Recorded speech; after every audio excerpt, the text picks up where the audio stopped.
We have major updates in the Charlie Kirk shooting. Now investigators are saying that DNA evidence directly links the suspect, 22-year-old Tyler Robinson, to this crime. We also have information about messages that authorities say he allegedly sent. It does become a question where and how he sent them, but we're going to break it all down with a Utah reporter who has special insight from the ground. Welcome to Sidebar, presented by Law&Crime. I'm Jesse Weber. We're continuing our coverage of the Charlie Kirk shooting, and there have been some major developments just in the past 24 hours that we want to talk about, like how federal investigators now reportedly say that DNA evidence directly links 22-year-old Tyler Robinson to this crime.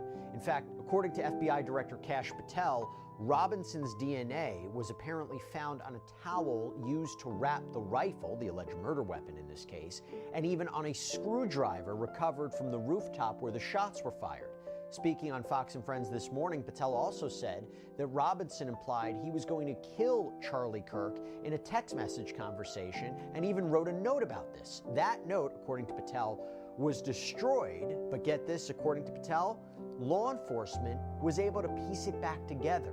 Now, prosecutors also are moving toward capital murder charges. As of right now, at the time of this recording, we are expecting Robinson to make his first court appearance tomorrow to be formally charged. But I will tell you, in a sidebar from last week, we covered this extensively, there is an affidavit that reveals he was arrested on suspicion of committing aggravated murder, felony discharge of a firearm, and obstruction of justice. We will see if those are the official charges that are leveled against him. There is also talk about whether or not he will face federal charges. We'll get to that in a minute. Now, Utah Governor Spencer Cox has also confirmed that Robinson is not cooperating with investigators, but now while he may not be cooperating, turns out, based on the reporting, others around him, including his roommate and family, they apparently are. It was his own father who reportedly urged him to turn himself in after recognizing him in surveillance photos that were released by the FBI. And now the big question, of course, is motive. Why would somebody do that, right? That's the big question right now that has been the focus of a lot of different narratives. Well, family and friends apparently told investigators that Robinson's politics had hardened in recent years, that he had criticized Charlie Kirk, specifically as, quote, spreading hate. There were the messages that were apparently engraved on the shell casings left behind that reference anti-fascist slogans, memes, song lyrics. Governor Cox confirmed that Robinson was in this romantic relationship with his transgender roommate, who has since reportedly turned over disturbing messages about retrieving and hiding a rifle, although I will tell you there was a strange back and forth about whether this was through the gaming platform Discord or whether this was over text message conversations. It's a little strange. We'll talk about it. But this roommate, by all accounts, was shocked by what happened here. Now, the investigation is still unfolding. This community, this nation is looking for answers about motive, security, what this attack means going forward. So to help break down the latest developments, I want to bring on friend of the show, Utah-based reporter, host, anchor for KUTV2 News, Brian Schnee. Brian, so good to see you. I mean, my gosh, you and I were talking almost every day when one of the biggest cases in the entire country happened in your state, Ruby Franke. Now we're back again, all eyes on Utah. There are a few points I want to hit with you. First, tell me though, who have you spoken to? What have you learned on the ground? Well, the very early days, we learned a lot through the course of just talking to people that work here locally for federal agencies and whatnot. When we were there, I got on scene in Orem about an hour after the shooting. I was sitting at my desk in Salt Lake City preparing for a 12:30 interview. And at 12:29, I got a text from a source who said Charlie Kirk has been shot in the neck, massive response. So I still conducted that interview, all while the phone started blowing up and everything started happening. And then we were able to get down there about an hour or so after the shooting took place. It's not a far drive from Salt Lake. For those not familiar with Orem, it is in Utah County, which is just south of Salt Lake County, which is where Salt Lake City is, kind of close to Provo, where BYU is. So there's a lot of university, college students there in that area between Utah Valley University and BYU. And what we were hearing early on is, oh, there was a person in custody, and then that person was released, and oh, there's another person in custody, and then that person was released. And then we've got this information coming out from the FBI director that that person has also been walked back and released. So there was this information disconnect in the early hours of this where we knew the basics. We knew there was a single gunshot. We knew it likely came from an elevated location. We knew there was some law enforcement there, but not a whole lot. And we were trying to figure out what happened next and where did this individual go. Now, you may already know this, but we here at Sidebar, we produce so many video clips a day, and we use a platform called Opus Clip. This may be of interest to you. It's an all-in-one AI editor that makes it easier and faster to cut, create, and upload videos across all social media platforms. Through the power of AI, Opus Clip, it automatically generates B-roll, it cleans up audio, and it reframes your videos for any platform. It is so easy to start using. Let me show you how right now. All you got to do is go to opus.pro/sidebar, sign up, you upload a video, and in just a few minutes, you will have tons of perfectly edited clips ready to go. So whether you're making videos for TikTok, Shorts, Instagram Reels, Opus Clip is your one-stop shop for getting your best content seen by more viewers across all these platforms with the press of just one button. And if you're wondering, how good are these AI video clips from Opus Clip? Just look at our content here at Law&Crime. Our producers have used Opus to help us cut and share clips of some of our biggest trials, and we get them to you very, very fast. At Sidebar, look, we know our listeners have a lot of opinions and ideas to share, and this is the most powerful tool there is to help you edit like a pro and grow your own audience. So give it a try for yourself. Go to opus.pro/sidebar to start creating your own videos today. And was it a scene just insane? I mean, it was just pandemonium. It was, and we purposely, when I was driving in the car with my photographer, I said, don't go to the main entrance of the university. We're not going to be able to go anywhere. So my mindset was, let's go to the north side of the university, the northeast side of the university, where there's some access roads. It's kind of that back side to the university.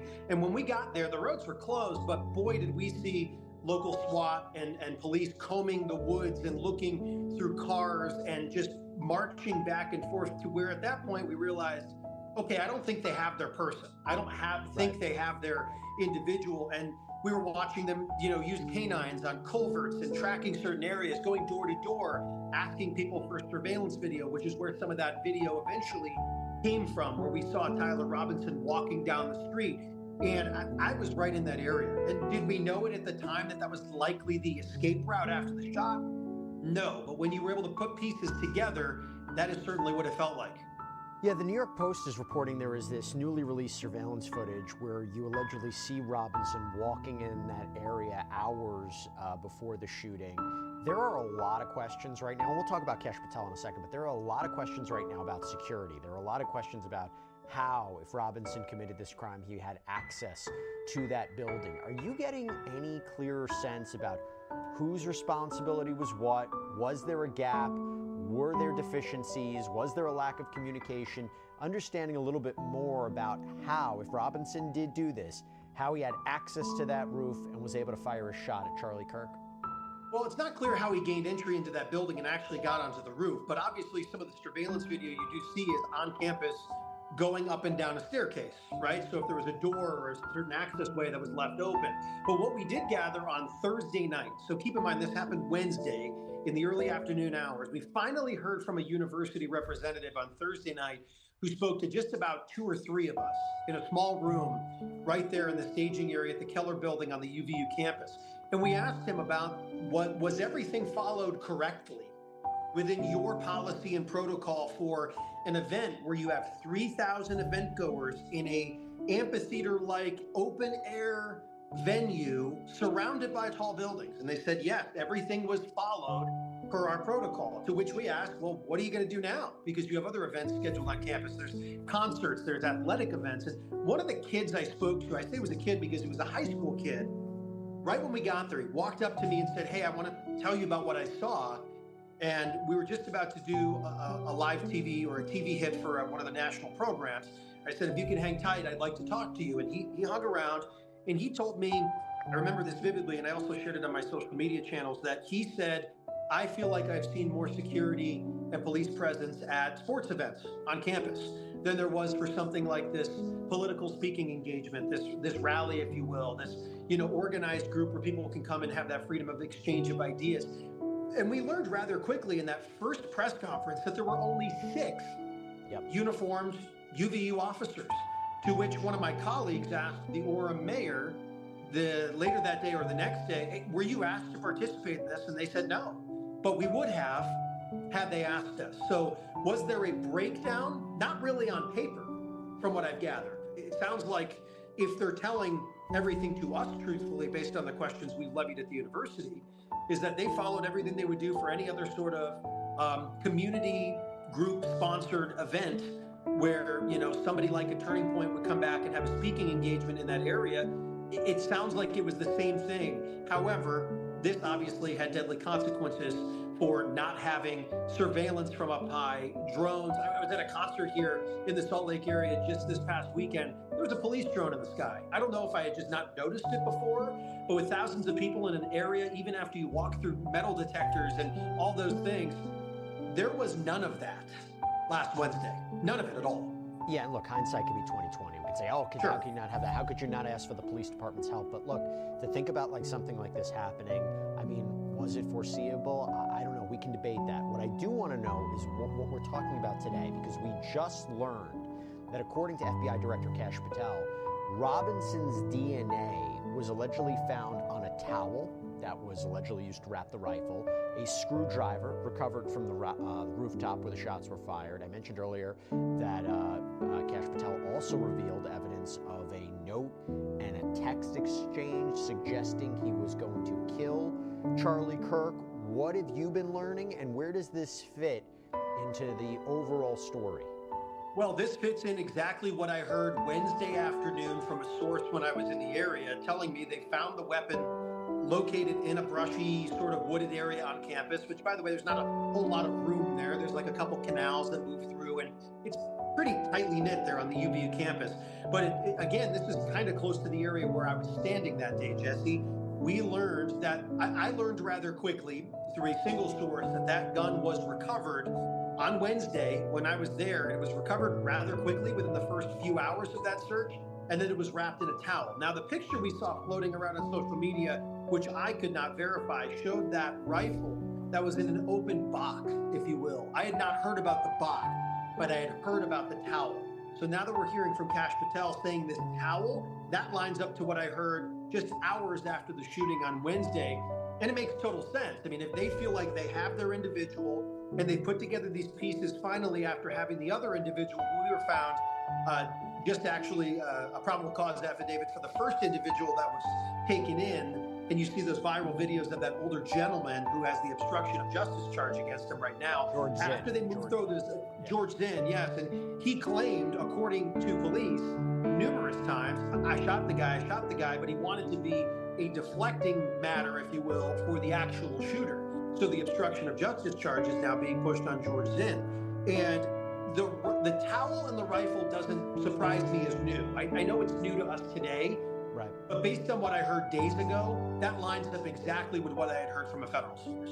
Brian, I'm actually really happy to have you on for a number of reasons, but one of the reasons is it has been very tough for us here on Sidebar to report accurate information about what is going on.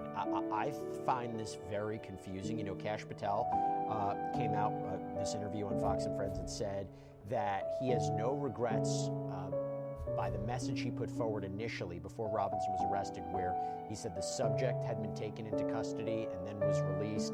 He said, could I have worded it a little better in the heat of the moment? Sure, but do I regret putting it out? Absolutely not.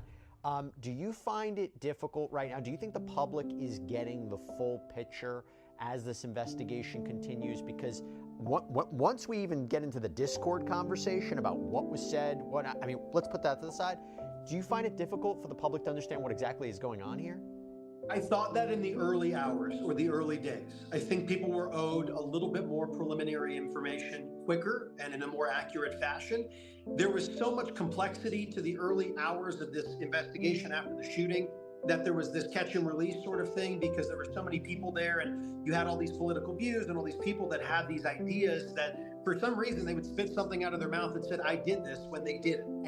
And that whole thing was a mass confusion.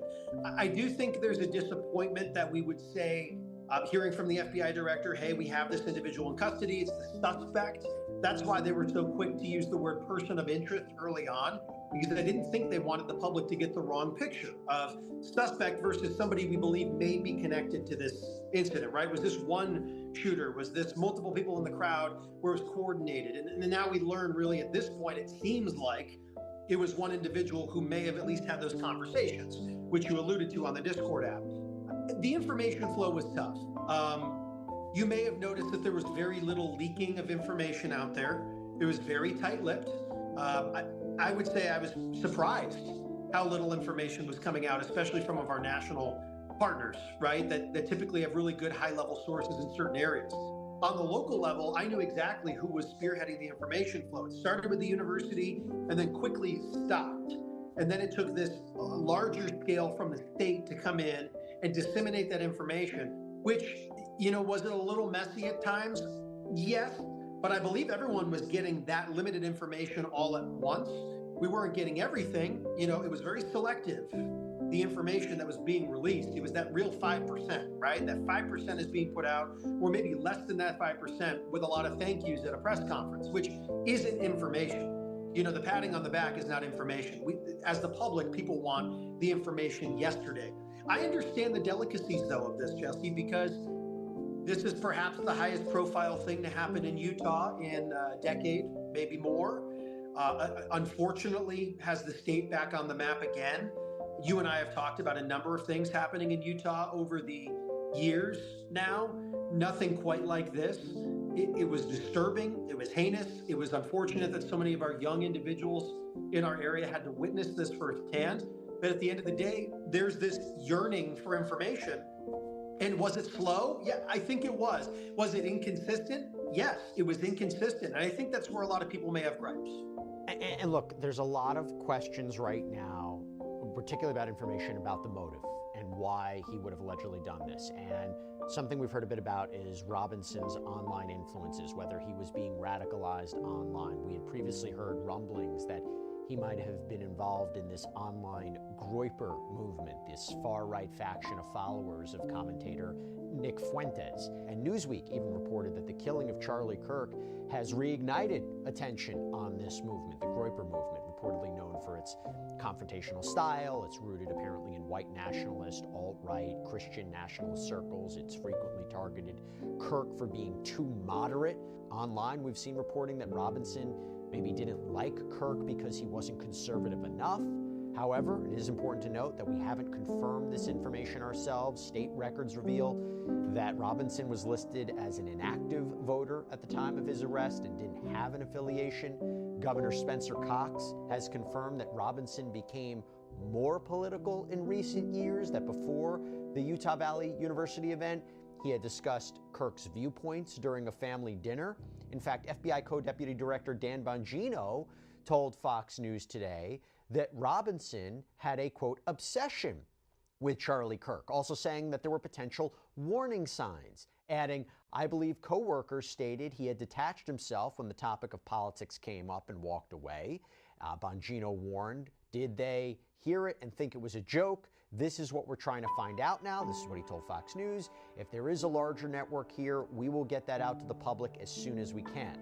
Now, Robinson is also apparently, or in this romantic relationship with his roommate.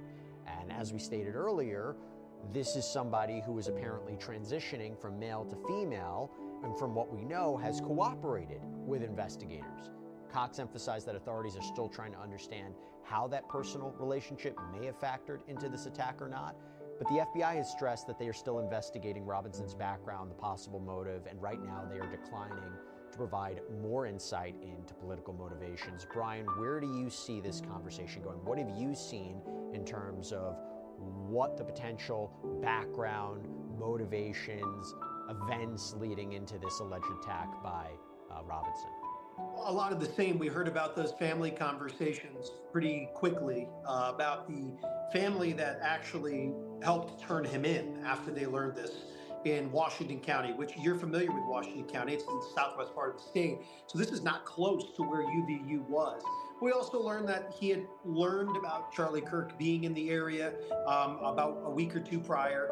And there were those conversations that they eventually started to find on the Discord app talking about different things. But there was this there was this moment where I kind of realized it could have gone this direction. It's when I learned that there were more of the inscriptions and engravings in either the weapon or the bullets.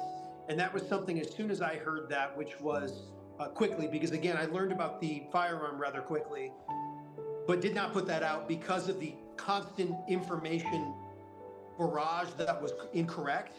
I really wanted to be careful, which is why a lot of these things I didn't put out immediately, because there was so much bad information and misinformation being spread about this entire thing.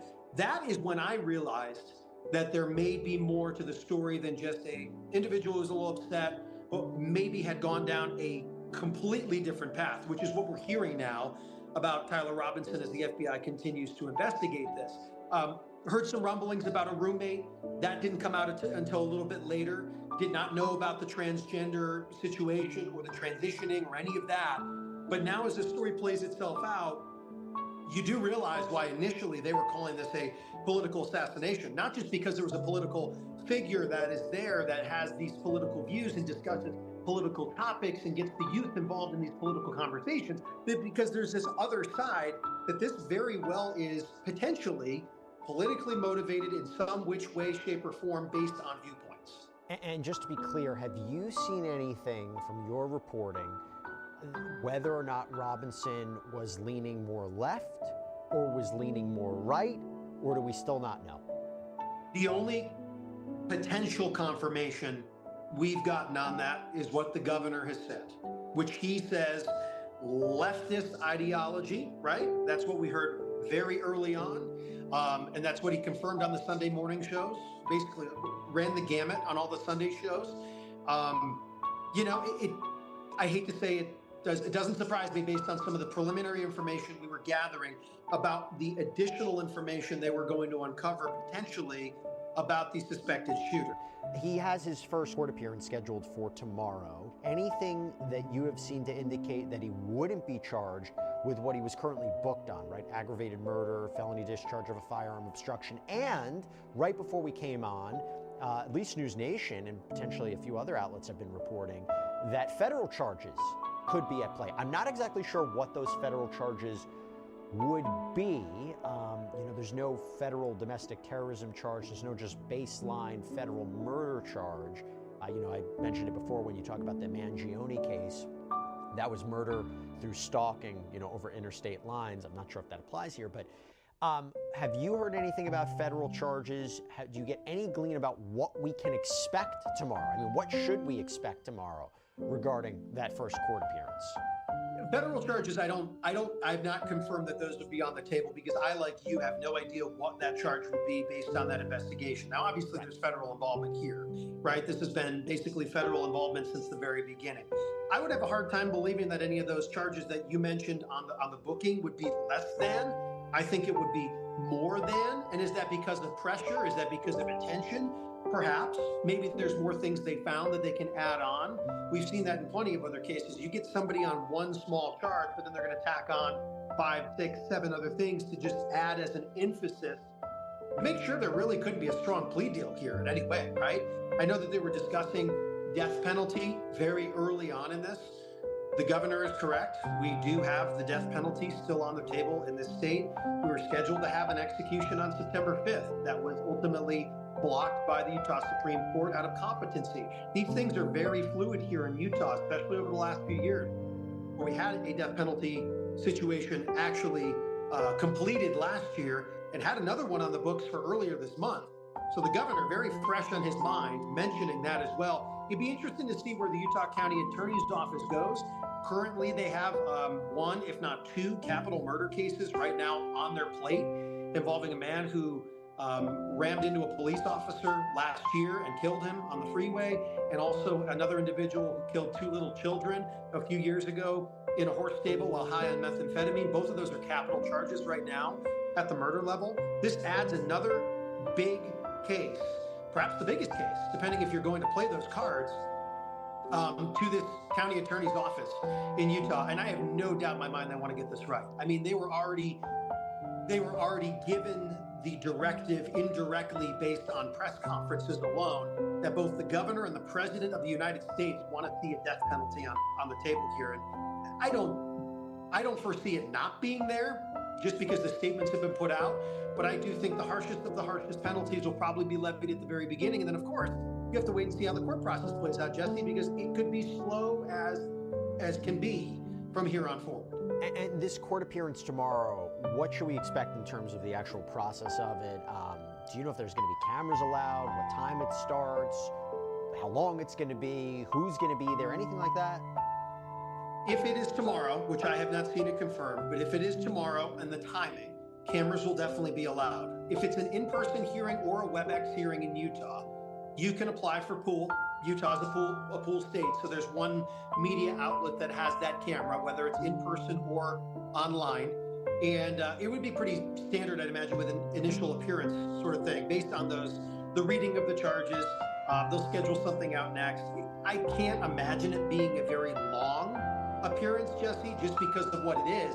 It would probably run in line of every other initial appearance that comes out. It is very quick. You read the charges, you establish to make sure you have attorney or somebody present or a public defender, which if that's the case, if it's a public defender, that is going to run the gamut in Utah County with these public defenders that are already working on capital murder charges and cases right now. So it could get complex based on the docket of other things that are already out there in this county for other higher profile situations that have taken place here in the state. I'd imagine tomorrow, if it is tomorrow, the initial appearance won't last long.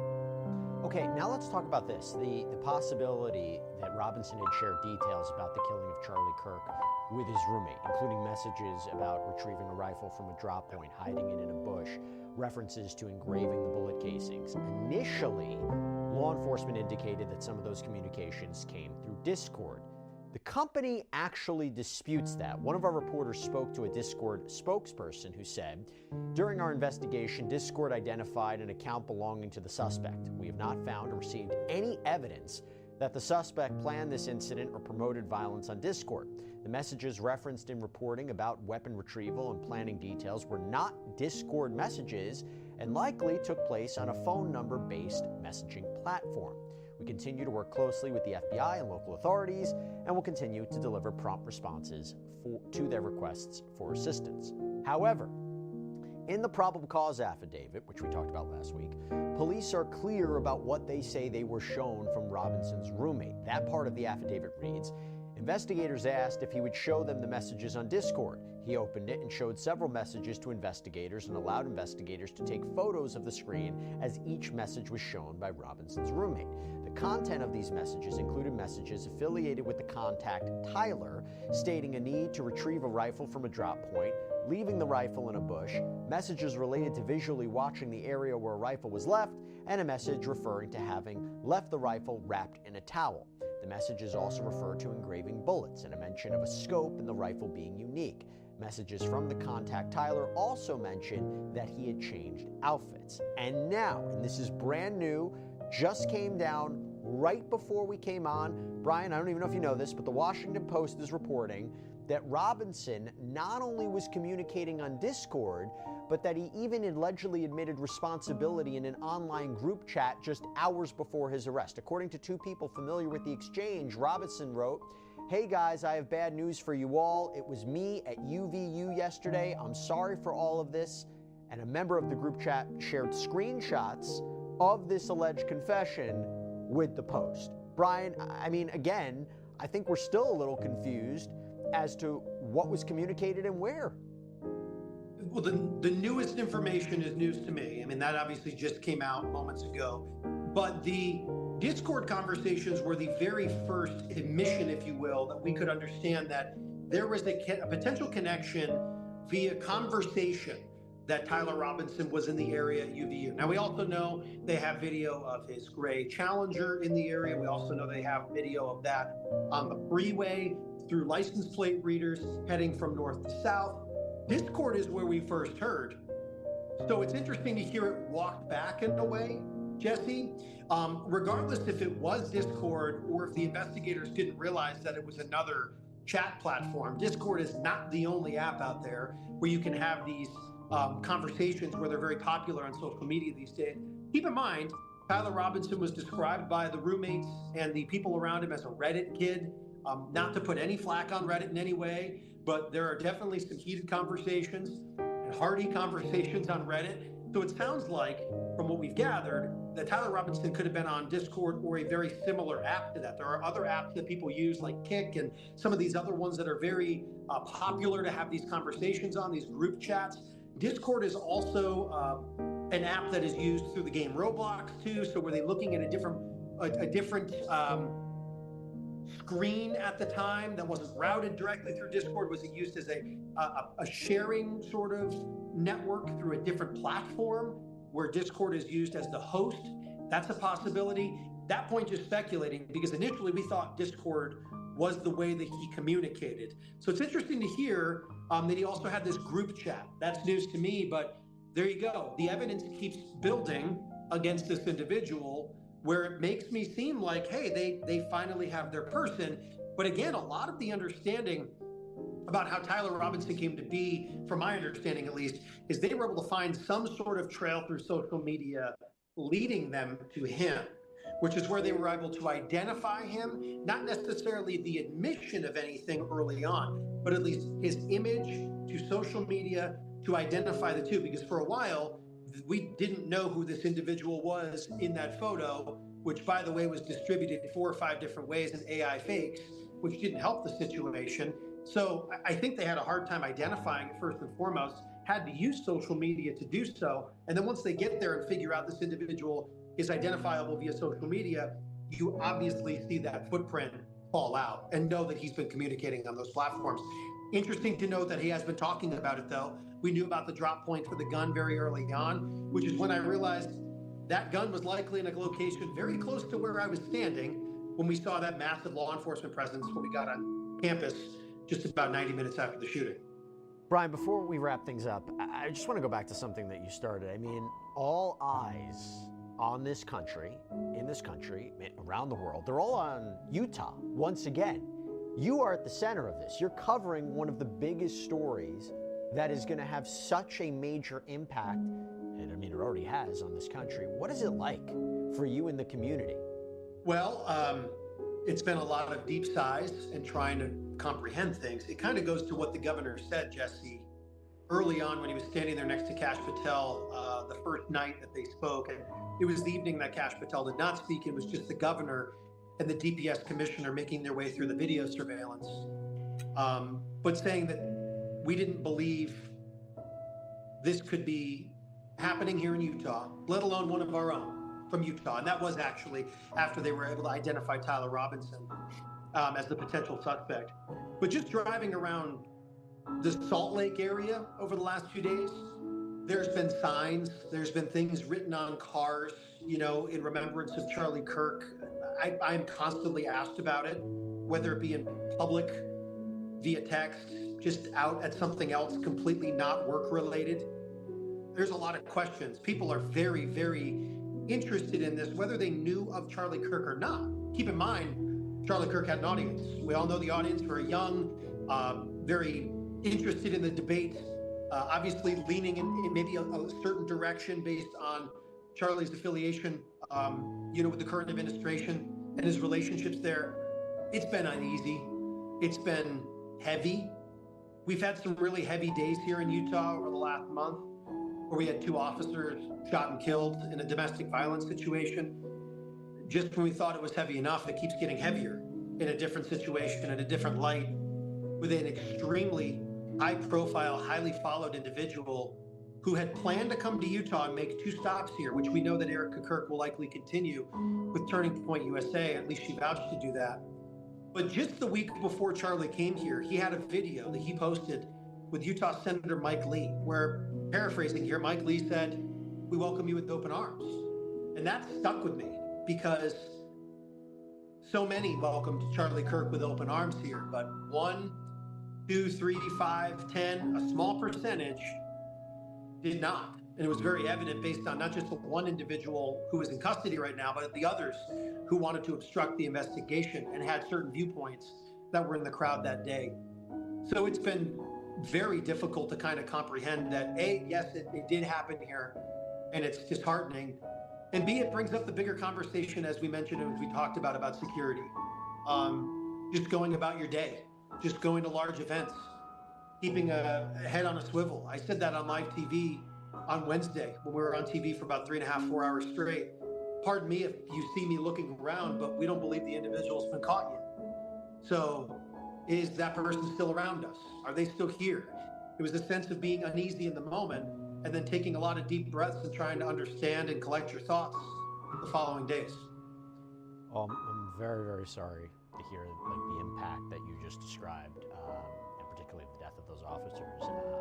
Just couples everything that's going on there for you in the community. It's very difficult to hear. I think it's a tough time for the country in general, trying to make sense of this. And we are in the early stages. We're still trying to understand the backstory, if he did this, whether there were any connections, whether or not anybody really knew what might have been going on before it happened, based on Deputy Director Bongino's statements. So we'll continue to cover it. I know you will too. Brian Schnee, we always love having you and always value your incredible reporting. You can check him out on KUTV 2 News. Brian Schnee, thank you so much. Stay safe out there, okay? Thanks for having me. And that is all we have for you right now here on Sidebar. Everybody, thank you so much for joining us. And as always, please subscribe on YouTube, Apple Podcasts, Spotify, wherever you get your podcasts. You can follow me on Instagram or X. I'm Jesse Weber. I'll speak to you next time.